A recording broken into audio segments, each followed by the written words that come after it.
Welcome back, everybody. The summer is coming to a close, and that means that the fall Broadway season is just about to begin. So we're gathered here today to discuss fall Broadway shows. We just did a preview on our site of 5 shows to keep an eye out for. So let's dive right in with Once on This Island. We did an amazing shoot with Haley Kilgore and Isaac Powell. Paul, you got a chance to talk to some of the creatives, right? This is like one of my favorite shows. First of all, I've been waiting for Once on This Island. You can ask Beth. I've been waiting for Once on This Island to come back forever. Okay. I adore this show. Michael Arden is the director. Right, which is so exciting. Tony nominated for Spring Awakening. His vision for this show is it's a show about storytelling. It's about a bunch of people on an island who tell this story about this girl, Timoon. Beautiful story of Timoon.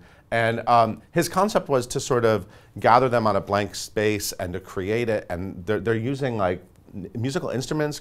They're building musical instruments out of car parts. He's really rethinking it. Yeah. Which is fantastic. And it was fun talking to Lynn Ahrens and Stephen Flaherty also, because he sort of approached them when he was in their ragtime concert and said, "I want to do this crazy thing with your show," and they were kind of like, "Okay, well let's see, let's see." And Thank this is the you. show that really put them on the map. Absolutely, yeah. So anyway, it's exciting. It's all happening. Yeah. Junk. I mean, I'm a huge Stephen Pasquale fan, obviously. Right, Stephen Pasquale, Ayad Akhtar, who won a Pulitzer Prize for Disgrace. Yes. This is like an epic. This is like a Shakespearean history epic. This is about the junk bond investors from the 80s. So when you think of Wall Street, or you think of the Wolf of Wall Street, you think Greed is good. Greed is good, all that sort of thing. They really changed finance. They changed the rules of how we do business. It affects all of us. It's affecting your life right now. So I got to talk to Doug Hughes, who's directing it. It was done in La Jolla before. I talked to Stephen Pasquale, who's playing this central figure. And it just looks like an epic drama. Very blank stage, very sparse, very stylish. This is going to be a big show. Speaking of big shows, something a little bit different, SpongeBob Squarepants is coming to Broadway finally. Wow, my head is spinning from that switch. Yeah, I know. We've been waiting for this show to get announced for Broadway. It's been in a holding pattern, waiting for a theater. Ethan Slater came in, he's playing SpongeBob, and he actually relayed his favorite SpongeBob episodes. That's right, I know nothing about SpongeBob Except that it's been around for 20 years, so he really has to know I feel like it's very much of my generation. It was something that I grew up watching, like it was on every single day on Nickelodeon. So you understand all the references that Ethan's talking about when he's talking about his favorite episodes? Yes. And you know what Bikini Bottom is and all that stuff. Yeah, of course. Yeah, Who Lives in a Pineapple Under the Sea? SpongeBob Squarepants. And what's really cool though is the score. So it's a score by a bunch of rock stars. Right. I mean the crazy, like what, Sarah Bareilles, Cyndi Lauper. Right. Panic at the Disco, I think. Yes, it's like, I mean, I'm going to forget so many people. It's such a long list of amazing people collaborating to make a Broadway score, so it's really interesting. It'll be a fun opening night with all those people. Oh, you're right, absolutely. The Parisian Woman. Uma Thurman coming to Broadway. Uma Thurman's making her Broadway debut. That's exciting. Beau Willimon, who created House of Cards for Netflix, this man knows about power, right? And this takes place in a similar kind of the power circles of Washington, D.C. What a great cast also with Josh Lucas and Philippa Sue. So I talked to Beau Willimon about that and about getting to, he wrote this before House of Cards, then he did House of Cards, then he revisited it. In the play are up to the minute references to what's going on outside. So he actually changed the script. It doesn't say Priebus anymore, it says John Kelly. You know, just things that are going on in Washington, and he will continue to change those. And this last show that was in our fall preview isn't a Broadway show, but it still is really exciting because it's a show that was it on Broadway in the 80s? Yeah, we're not really talking about off-Broadway here, but Torch Song Trilogy is an iconic play. Of course. Really launched Harvey Fierstein's career as a playwright and an actor. And so there's a reboot of it called Just Torch Song. And Just Torch Song.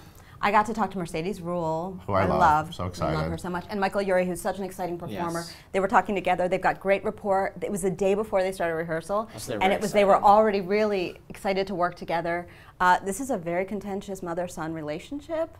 And you can just see them having fun playing with that. They also discussed what Harvey did to it. He's revised it a little bit. It used to be 3 acts, now it's 2. I think there's some trimming that happened. Really exciting. But those aren't the only things that are coming to Broadway in the fall. No. There is a long list, starting with Bruce Springsteen on Broadway. Well, Bruce, I mean, I was wondering if you were going to do that. I mean, the boss. I think you can get into Bruce Springsteen. I mean, that's a hot ticket. This is an intimate. This is the hottest intimate concert. It's not a musical. No. It's a concert, but it really sounds like he's creating an experience for Broadway, which is exciting. He's going to tell stories. He's going to sing his songs. He's got so many, so it doesn't matter what the set is. I mean, the man has what, like 20 Grammys and an Oscar?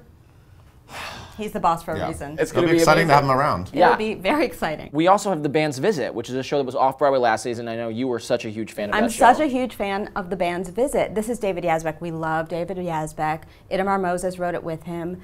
This is such an interesting story. It's based on a movie that I did not see. It's kind of an unknown movie for some people. It's a foreign film, right? It's a foreign film. And it's about an Egyptian police band that goes to Israel to play a concert, and they end up in the wrong place. And so the locals have to sort of deal with them, and there isn't another bus for a while, and they have to take them in. So it's actually really heartwarming. Katrina Lenk, who was in Indecent, Tony Shalhoub, who was just in The Price, fantastic cast, and David Yazbek is so quirky and fun and interesting music. And it already won a bunch of awards off-Broadway when it was at the Atlantic. Yeah. So it's already got the stamp of approval from critics, but I just think audiences are in for a treat with that one. Julie Taymor is coming back to Broadway with M. Butterfly. And M. Butterfly is a play, again, another play that the original production was so groundbreaking. Such a beautiful, groundbreaking production by John Dexter, the late, great director John Dexter. And David Henry Hwang wrote it, and obviously, won Best Play, and it really launched his career. It's an exciting story, a real-life story about something that really happened, a crazy story that really happened. If you don't know much about the story, just go see it. It's a story that holds a lot of secrets, and I think that, I think a lot of those secrets are sort of well known now, but if you don't know them, don't find out. We're just going to stay mysterious here. And then we have Clive Owen returning to Broadway in the lead role, and it's a great, really, really wonderful part. So I'm excited to see. And Julie Taymor, this just seems like the perfect thing for her to be doing right now. Oh, yeah. It's a very dramatic season. We're also getting time in the Conways, which Rebecca Teichman, who directed Indecent. Right, and won a Tony Award. She's directing this play. This is a J.B. Priestley play from a long time ago. It's written in the 30s. Yeah. Takes place right after the Great War in 1919. You see this family, Elizabeth McGovern of Downton Abbey, who hasn't been on Broadway since she was Ophelia in Hamlet. That was a while ago. That was a minute ago. That was a minute ago. So it shows you this family, and then it jumps into the future.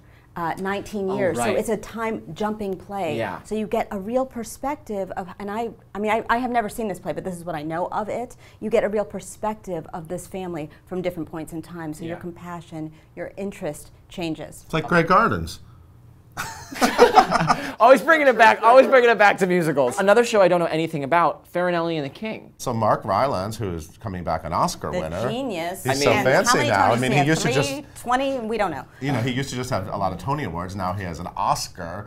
This is a play that he did in London, and his wife wrote it. Claire Van Kampen wrote it, his wife. Yeah. So Mark Rylance plays Philip V. This is the 18th century king of Spain. And to get him out of his depression, what is it called? Castrato. Do we know what that word means? No. Isn't it when they cut off the testicles of young boys so that they can sing high, Beth? Yes. Isn't that what it is? Yes. So that is part of it, but it's let me just say this, Mark Rylance. I don't need to say anything else. That's all you need to know. Speaking of big names coming to Broadway, Amy Schumer is finally making her Broadway debut in a Steve Martin play. Yeah, a Steve Martin play that was done in New Haven, and now they're bringing it to Broadway with an amazing cast. Yeah. Laura Benanti is also in the cast. Laura Benanti, Keegan-Michael Key, and Alan Tudyk, who we saw off-Broadway a million years ago in The Most Fabulous Story Ever Told. Now he went on to be a big TV star. It's two couples. Yeah, it sounds like two couples in California. And in Ojai, California. We don't know. There's a meteor shower happening. There might be, I don't know what happens with these two couples. I trust Steve Martin. He's a fantastic writer. He wrote a great play called Picasso at the Lapin à Gilles a long time ago that was fantastic. It's also really exciting when a star at the height of their power, like Amy Schumer, chooses to take time out of their career and their schedule to come to Broadway. And I'm really intrigued that she wants to come to Broadway, and I'm excited to see her. And comedy genius, right? Amy Schumer and Steve Martin, and Benanti too, all of them. This is going to be fun. Comedy genius, Latin History for Morons is coming to Broadway. We love John Leguizamo. We love John. He's such a great guy. He's so vulnerable and open and funny at the same time. This is John talking about Latin heroes through history, and he's teaching his son, and at the same time he's teaching us morons in the audience. And finally, yes, The Children. This is a British play. This is Lucy Kirkwood. Okay. It's really great, by the way, to have a female playwright on the Broadway, 100%. as you say. But this is a play out of London. It's two retired nuclear engineers on the British coast, and some old friend comes and something ensues. I don't know. It's very mysterious. I didn't see it in London. I'm really looking forward to it, though. Yeah. So out of all the shows that we've talked about, is there one that you guys are most excited about, each of you? I don't know if I could pick. I honestly don't know if I can pick really? because after talking, I know you can. I don't know if I can pick because after talking and learning about this during the fall preview that we were doing, I feel so excited about so many of them. First of all, I'm very excited to revisit The Band's Visit. Yeah. I just said visit a lot. I'm also really excited for Junk. But Meteor Shower just seems like a hot ticket, exciting moment at the theater. So I don't know. I can't answer your question. Okay. Sorry. Once on this Island, baby. 100%. Once on this Island. It's one of my favorite musicals ever, and I'm so excited it's back. I mean, but there are so many amazing things to see. But Ti-Moon, I need my Ti-Moon in my life. It's going to be a really exciting fall season. And if you want to find out more about some of the shows that we talked about, you can go to our website. We have that fall preview. It's like 5 articles that are up. And you can find out about dates and tickets and all that on Broadway.com. We'll see you in a bit.